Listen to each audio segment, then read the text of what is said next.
At 6, the top law enforcement official in Contra Costa County is facing a hefty fine. District Attorney Mark Peterson is accused of spending more than $66,000 of his campaign money on himself. As KPIX 5's Len Ramirez shows us, there's a new push for Peterson to resign.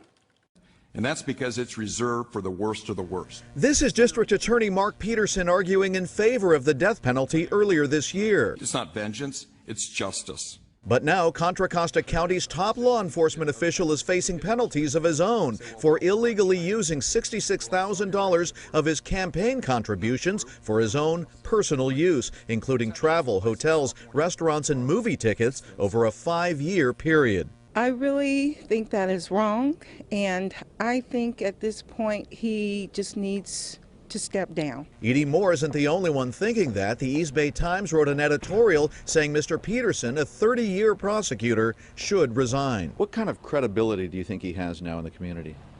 Very little, very little. I mean, his reputation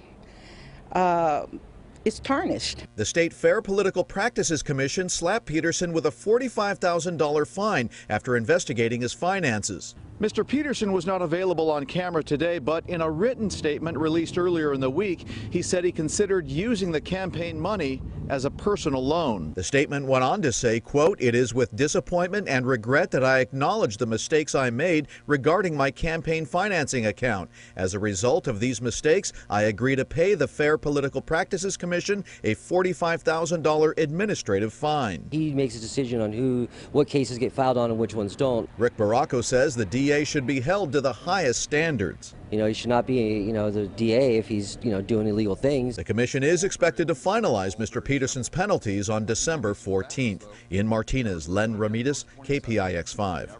Mr. Peterson was first elected to district attorney in 2010 and then re-elected in 2014.